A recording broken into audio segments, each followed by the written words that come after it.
যে ব্যক্তি অধিক পরিমাণে লা হাওলা ওয়ালা কুওয়াতা ইল্লা বিল্লাহ, লা হাওলা ওয়ালা কুওয়াতা ইল্লা বিল্লাহ এই দোয়া পাঠ করবে, ওই ব্যক্তি জান্নাতের ধনভাণ্ডার লাভ করতে পারবে। সুবহানাল্লাহ সুবহানাল্লাহি ওয়া বিহামদিহি সুবহানাল্লাহিল আযীম। এ সম্পর্কে রিয়াদুস সালিহিনের 1451 নম্বর হাদিস।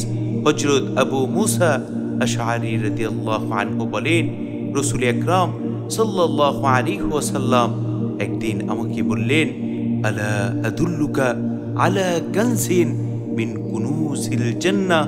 ও আবু মুসা আশআরী, আমি কি তোমাকে জান্নাতের অন্যতম ধনভাণ্ডারের কথা বলে দেব না? আমি বললাম, বালা ইয়া রাসূলুল্লাহ, অবশ্যই হে আল্লাহর রাসূল, আমাকে বলে দিন। তখন রাসূল আকরাম সাল্লাল্লাহু আলাইহি ওয়াসাল্লাম বললেন, জান্নাতের অন্যতম ধনভাণ্ডার হলো লা হাওলা ওয়ালা কুওয়াতা ইল্লা বিল্লাহ, লা হাওলা ওয়ালা কুওয়াতা ইল্লা বিল্লাহ।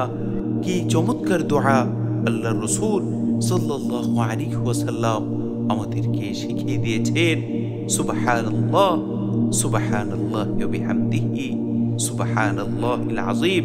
সুতরাং আমরা যদি জান্নাতের ধনভাণ্ডার লাভ করতে চাই, তাহলে অবশ্যই বেশি বেশি আমাদেরকে এই দোয়া পাঠ করতে হবে, লা হাওলা ওয়ালা কুওয়াতা ইল্লা বিল্লাহ, লা হাওলা ওয়ালা কুওয়াতা ইল্লা বিল্লাহ।